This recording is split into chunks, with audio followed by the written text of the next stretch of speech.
J'aimerais lire avec vous un court passage des Écritures dans le livre du prophète Ésaïe, au chapitre 27. Nous lirons les versets 2 et 3. Livre du prophète Ésaïe, chapitre 27, les versets 2 et 3.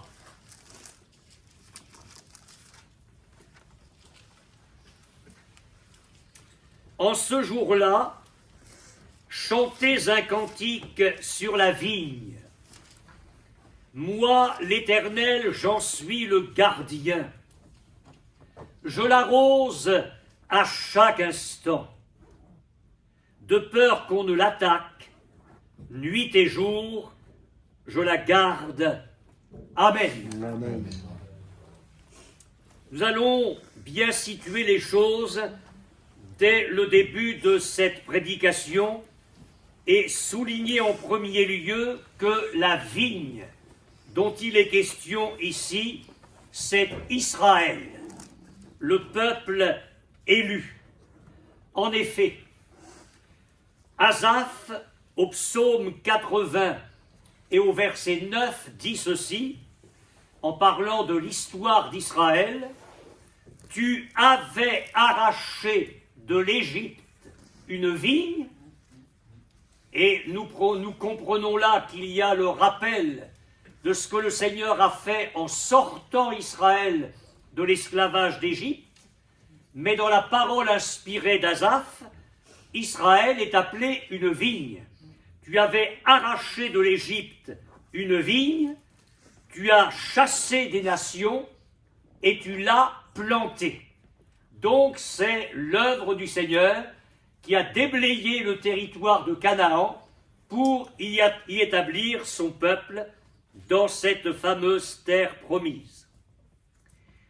Par la bouche du prophète Jérémie, au chapitre 2, verset 21, l'Éternel dit à Israël: « Je t'avais planté comme une vigne excellente et du meilleur plan. » Donc à partir du moment où c'est Dieu lui-même qui parle d'Israël comme de la vigne, on ne peut pas se tromper. Et puis encore dans le livre d'Ésaïe, un peu plus tôt dans son livre, au chapitre 5, je vous lis les 2 premiers versets.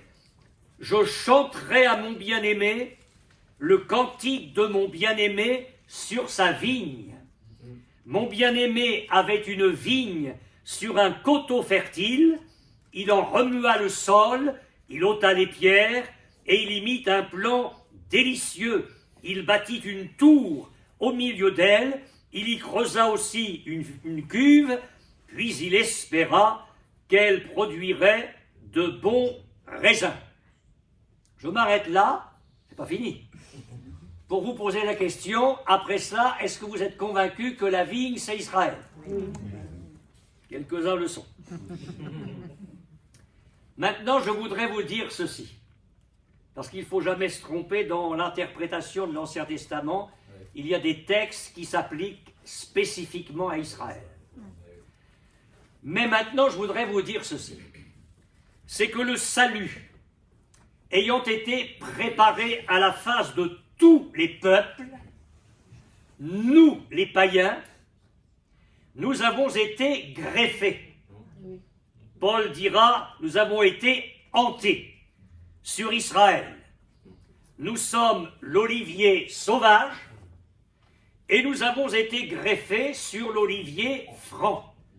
Alors il y a quelques branches qui ont été retranchées, et Paul dit, attention, ne vous abandonnez pas à l'orgueil, mais craignez, parce que Jésus l'a dit à la Samaritaine, le salut vient des Juifs. Jésus est venu en premier lieu pour Israël, et nous avons été, je le répète, greffés sur l'olivier franc. C'est pourquoi ce matin, nous allons étendre cette promesse que le Seigneur a faite dans le livre du prophète Ésaïe et que nous venons de lire, parce que je dis que la vigne, c'est alors par extension du salut, la vigne par extension de l'amour de Dieu au monde, la vigne, c'est aussi l'Église de Jésus-Christ. Alléluia. Dans son enseignement, et vous en avez la mémoire, Jésus dit à un moment donné, « Je suis le vrai cep, et mon Père est le vigneron. » Et en parlant de ses disciples, mais ça allait être les disciples de tous les temps, juifs et non juifs, il dit « Tout sarment qui est en moi et qui ne porte pas de fruit, il le retranche, et tout sarment qui porte du fruit, il l'émonde, afin qu'il porte encore plus de fruits. » Donc la vigne, c'est Israël. Par extension, la vigne, c'est l'Église universelle de Jésus-Christ, c'est-à-dire tous ceux qui ont fait alliance avec lui par le sacrifice.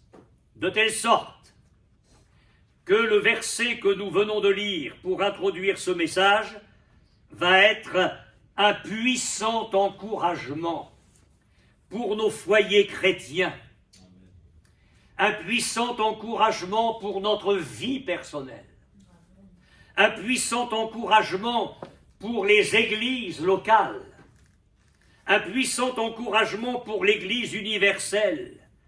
Chantez un cantique sur la vigne. Certains lisent ici la vigne délicieuse.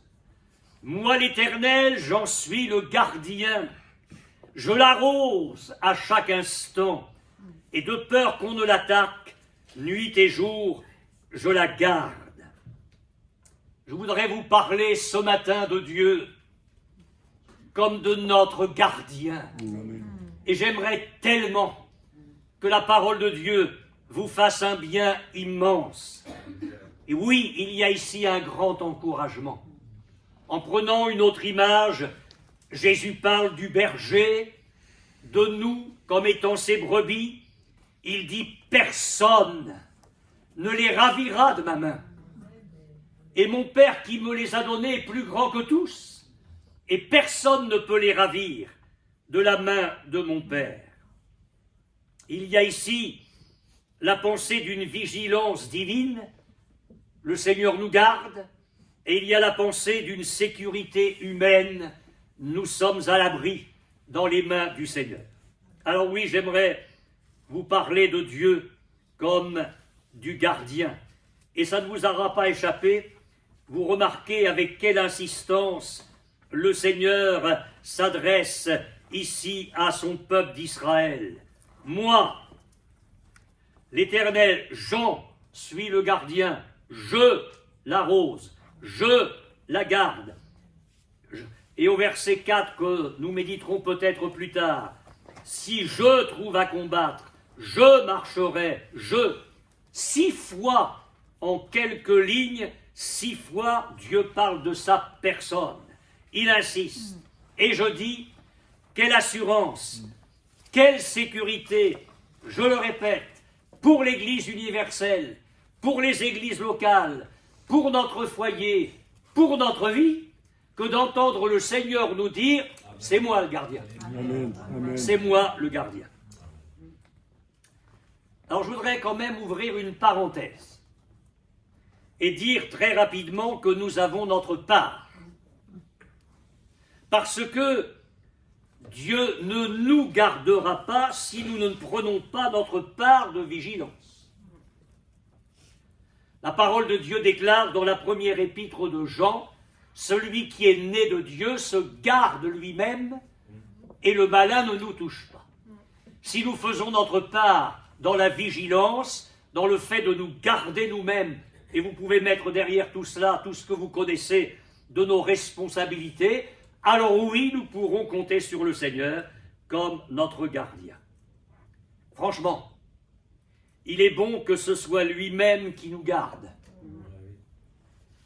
et non pas l'un de nos semblables, aussi excellent soit-il. Parce que vous en conviendrez, il y a des circonstances que nous avons rencontrées, et je vous souhaite les meilleures choses pour 2026. mais il y a des circonstances que nous rencontrerons, des situations auxquelles nous allons être confrontés, des assauts que nous allons subir qui vont échapper à notre contrôle et qui vont dépasser nos compétences, qui vont dépasser nos forces. Je vais en parler. Et il est bon que le Seigneur nous fasse entendre par sa parole et par son esprit ce message encourageant. Moi, je suis ton gardien. Alléluia. Dieu est le gardien. Et les apôtres le savaient. Pierre écrit, vous étiez comme des brebis errantes. Mais maintenant, vous êtes retournés vers le pasteur et le gardien de vos âmes. C'est Pierre qui l'écrit. Mais l'apôtre Paul le savait aussi quand il a rassemblé à Éphèse les anciens et qu'il leur a dit à un moment donné, dans ses ultimes paroles, parce qu'il ne les reverrait plus, c'était la dernière rencontre avec eux. Il leur dit, je vous recommande à Dieu et à la parole de sa grâce, à celui qui peut affermir toutes choses et qui peut vous amener dans l'héritage des sanctifiés. Paul savait que Dieu avait le pouvoir de garder les anciens de l'Église.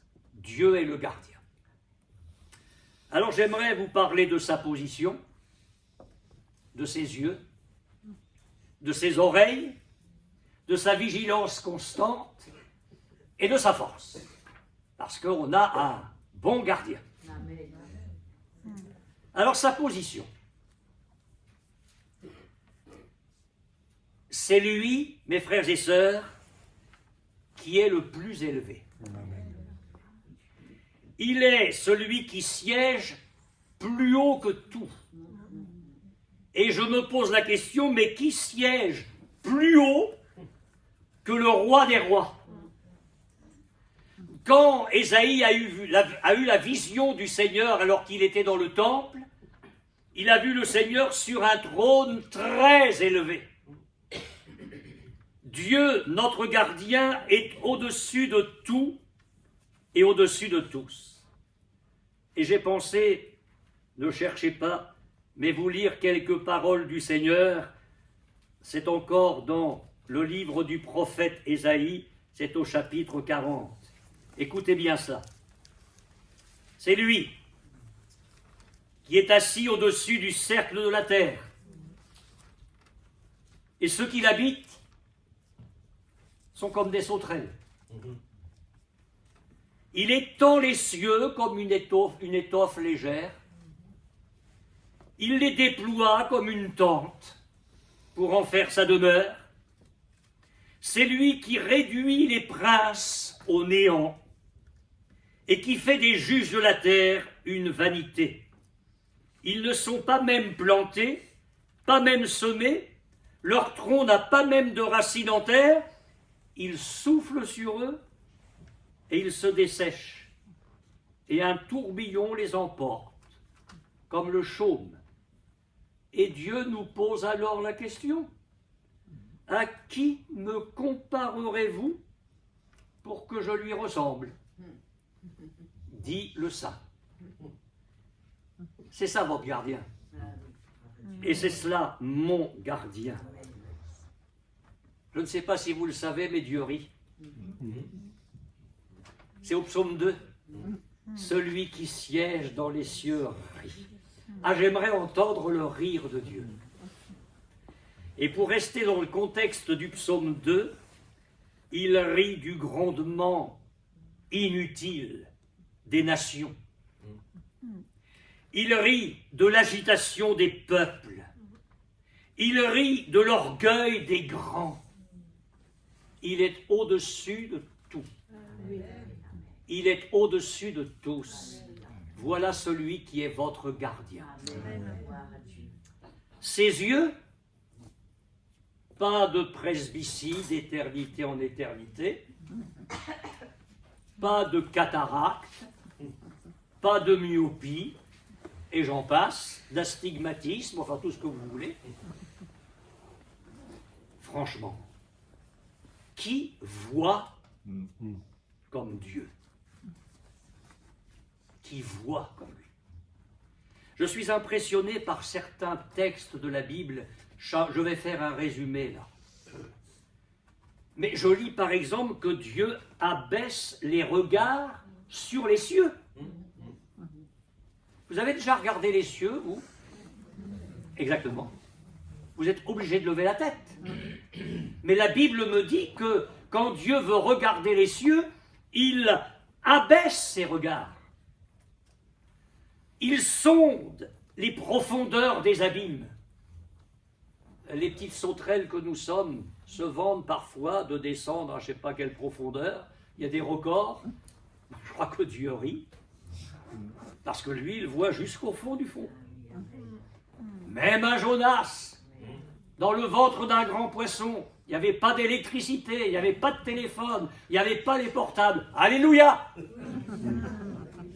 Eh bien, Dieu voit et Dieu entend. Parce qu'entre le trône très élevé et le ventre du poisson, il y avait quelques kilomètres. Dieu voit dans les profondeurs des abîmes.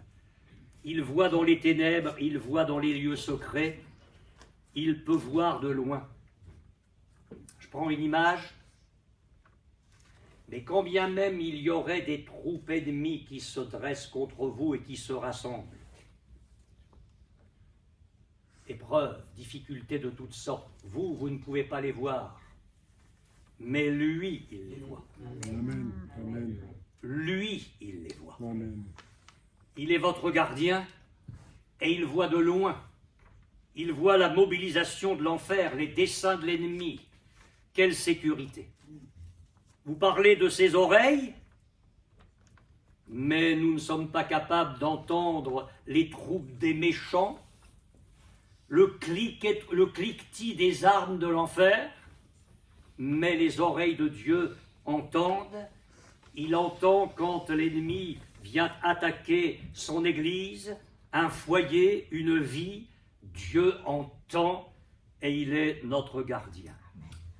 Sa vigilance est constante parce que Dieu dit qu'il nous garde nuit et jour. Lui seul ne connaît ni lassitude ni relâchement. Vous vous souvenez du texte dans les psaumes? Il ne sommeille ni ne dort. Mais qu'est-ce qu'il y a juste après? Qu'est-ce qu'il y a juste après? La mention du gardien. Il ne sommeille ni ne dort, celui qui garde Israël. On pourrait dire, il ne sommeille ni ne dort, celui qui te bénit, celui qui te guérit. Non, non, non, non, non, non. La pensée d'un Dieu qui ne sommeille ni ne dort est en rapport ici avec le fait qu'il est là comme notre gardien. Nuit et jour. S'il y a un domaine où, mon frère, ma sœur, tu ne maîtrises plus rien, mais alors plus rien, c'est quand tu t'endors. C'est dans la journée, on va encore contrôler des choses. Mais alors là, si vous avez la chance de dormir, là, vous ne contrôlez plus rien. Vous ne contrôlez même pas votre corps, parce que tout continue à fonctionner. Vos poumons respirent, votre cœur bat, le sang circule. Et puis, pour tout ce qui vous entoure, la maison, les enfants, le travail, vous sombrez là dans le sommeil, vous n'avez plus le contrôle de rien. Mais votre gardien ne dort pas. Amen. Amen. Et dans vos nuits, il veille. Le jour, oh le jour. Que dire de l'environnement professionnel, ce qui se passe au bureau, les pressions, le climat du monde avec tout ce qu'il véhicule, les charges, l'état d'esprit. Et nous sommes là, dans ces occupations quotidiennes, agitée, stressante. Mais le Seigneur est là. Amen. Il est le gardien. Il est le gardien à l'heure des soucis terribles. Il est le gardien alors que nous sommes au milieu de l'agitation du monde. Il est là, veillant. Il renouvelle les forces de son peuple. Et il est là, quand l'adversaire essaie de venir comme un serpent, Dieu veille. Il y a dans nos journées des sollicitations, des tentations. Pas mieux que moi, vous savez quel est votre environnement. La journée avec le foyer, pour ceux qui ne sont pas sur un lieu de travail. Il y a toutes ces pressions-là, le vécu de chaque jour. Dieu dit, j'en suis le gardien, jour et nuit. Permettez-moi de vous parler de la force de votre gardien.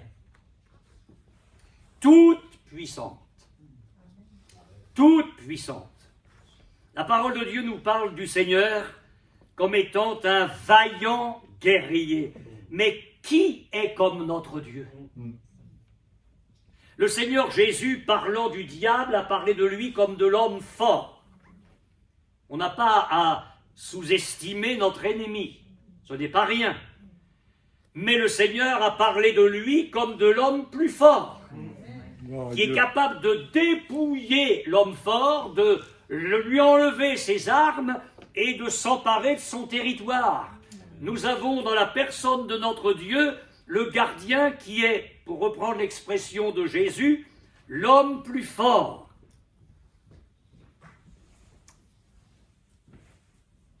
David, dans le gros problème qu'il a eu alors qu'Absalom avait fait un coup d'État et que David était en train de fuir devant son fils, il a composé, inspiré par le Saint-Esprit, le psaume 3. Quelle multitude se lève contre moi, que de peuples qui m'assiègent de toutes parts. David ne maîtrisait plus rien.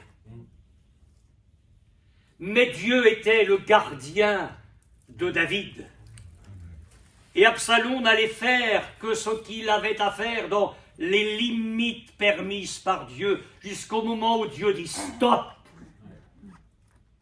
Et quand Dieu dit stop et qu'il intervient, tout change. Amen. Tout change. Alors il y en avait partout.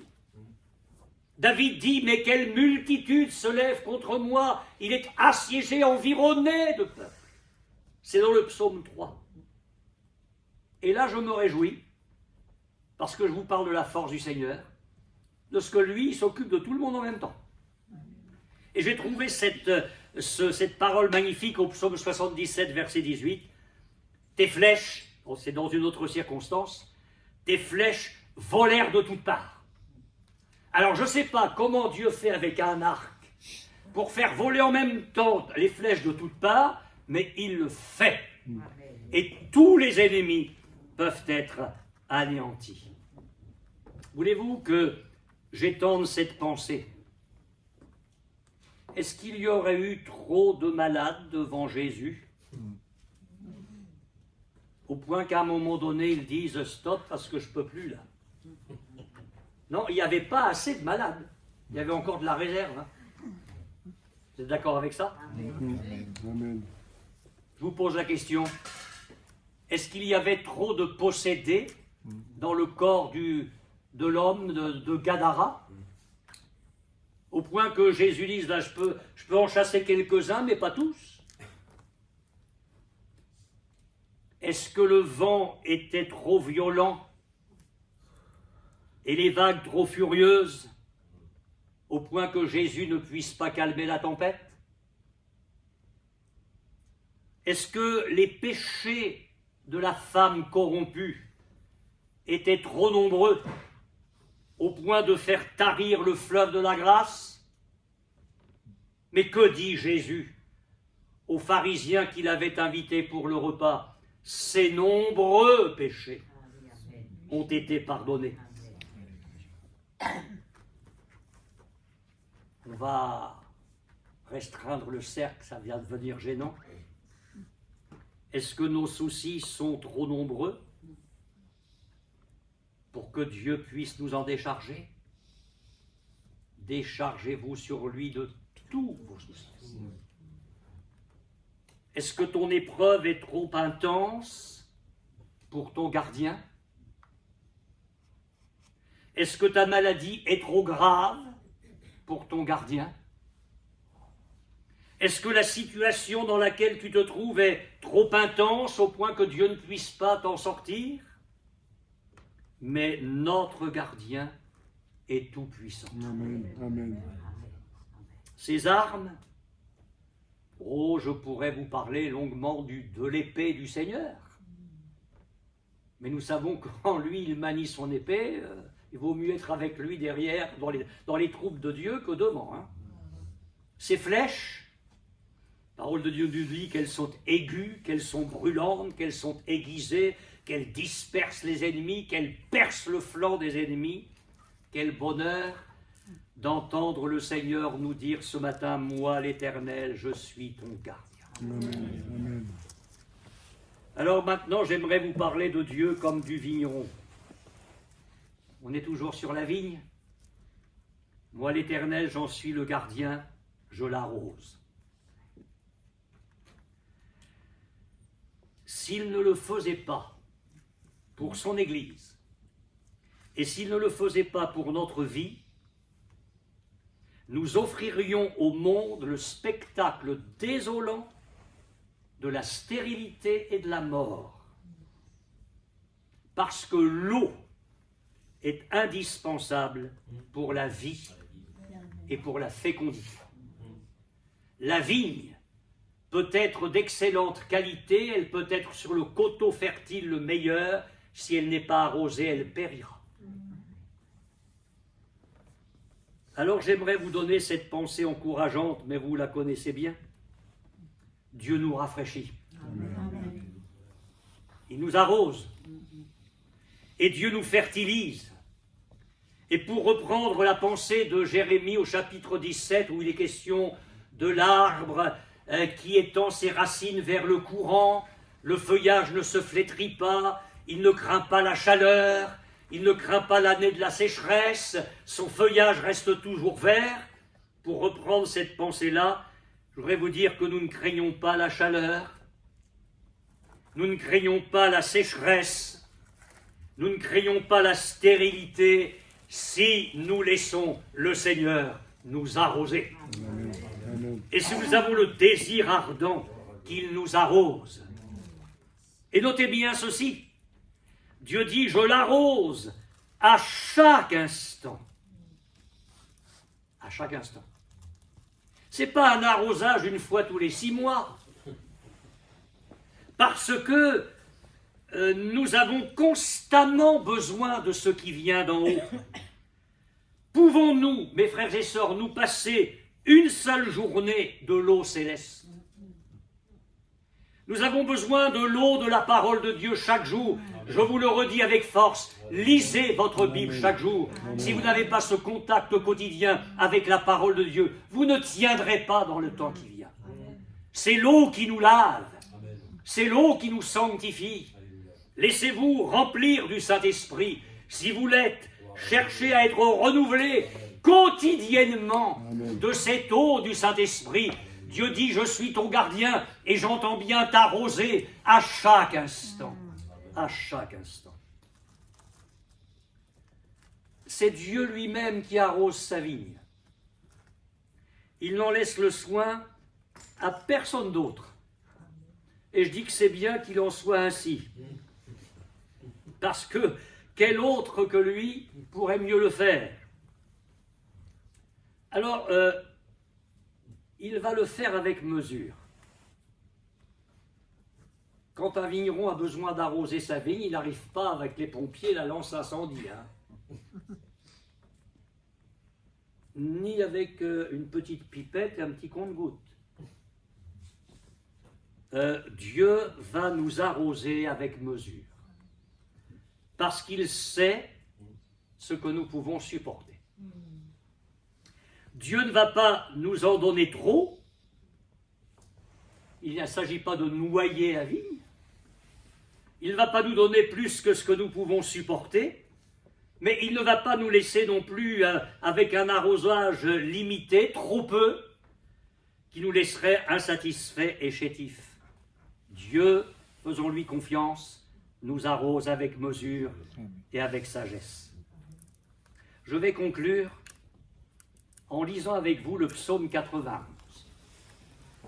Ce psaume 91 va être une très bonne conclusion à tout ce que nous venons de lire.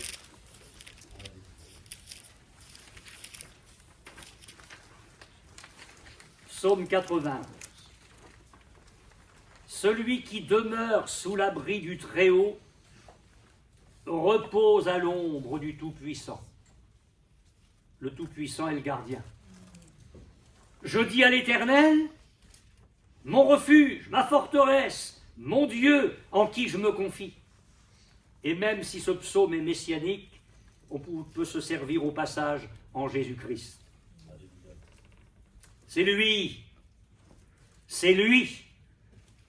qui te délivre. Alors écoutez bien, parce que là, il y a l'avalanche de tous les problèmes possibles. Et j'étais impressionné en relisant ce psaume, je ne l'avais jamais vu à ce point-là, à quel point le Saint-Esprit nous laisse cette avalanche de difficultés, d'ennemis. Et c'est bien que Dieu voit de loin, qu'il entende, etc. Parce que là, ça déferle de partout. Regardez bien. C'est lui qui te délivre du filet de l'oiseleur. Ça, c'est subtil, ça. De la peste et de ses ravages. Ça, c'est moins subtil. Il te couvrira de ses plumes. On se souvient de l'image de Jésus, de la poule avec les poussins. Et tu trouveras un refuge sous ses ailes. Sa fidélité est un bouclier et une cuirasse. Et ça recommence. Tu ne craindras ni les terreurs de la nuit. Quand on dort, on peut même peut-être pas se rendre compte que des terreurs arrivent, mais lui, il ne dort pas. Et c'est pour ça que tu ne te craindras pas les terreurs de la nuit. Ni la flèche qui vole de jour. Nuit et jour, je la garde. Nuit et jour. Alors il y a les terreurs de la nuit, et puis il y a la flèche qui vole de jour. Et à nouveau la peste. La peste qui marche dans les ténèbres. À nouveau la nuit. La contagion qui frappe en plein midi, nuit et jour, je la garde. Que 1000 tombent à ton côté et 10 000 à ta droite. Voilà ce qui attend les méchants. Tu ne seras pas atteint. De tes yeux seulement tu regarderas et tu verras la rétribution des méchants. Et regardez à nouveau le psalmiste. Tu es mon refuge, ô Éternel. Tu fais du Très-Haut ta retraite. Aucun malheur ne t'arrivera. Aucun fléau n'approchera de ta tente. Et j'ose ajouter, parce qu'il y a d'autres versets ailleurs, que même si ça se produit, Dieu est notre défenseur. Alors là, Dieu mobilise ses troupes. Et je voudrais vous dire qu'il n'y a pas assez de démons en enfer pour venir à bout de l'Église. L'enfer n'a pas produit assez de démons, et c'est trop tard maintenant. Regardez ce que Dieu fait. Il ordonnera à ses anges de te garder dans toutes tes voies. C'est-à-dire, oui, mais ça c'est pour Jésus. Oui, mais il y a l'Épître aux Hébreux, où il est dit que les anges exercent leur ministère en faveur de ceux qui doivent hériter du salut. Ça aussi c'est écrit. Ils te porteront sur les mains, de peur que ton pied ne heurte contre une pierre. Et là, on a l'amorce de dimanche prochain. Parce que aujourd'hui, je vous ai parlé de Dieu comme du gardien. Mais si Dieu me prête vie et vous prête vie, et si Jésus n'est pas revenu, et si, dimanche prochain, je vous parlerai de Dieu qui, et nous, on le verra là sur un plan beaucoup plus général que notre propre vie, au niveau des églises et d'une église, quand Dieu voit à l'intérieur des ronces et des épines, alors Dieu se charge lui-même de combattre. Et regardez ici, il est dit, tu marcheras sur le lion. Un lion, ça se voit et ça s'entend. Il m'est arrivé de visiter des zoos. Je peux vous dire que quand il y a un lion derrière le grillage, ça se voit et ça s'entend. Il est là, et c'est moi le lion. Et nous nous rappelons ce que l'apôtre Pierre écrit à propos du diable comme d'un lion rugissant. Mais l'aspic,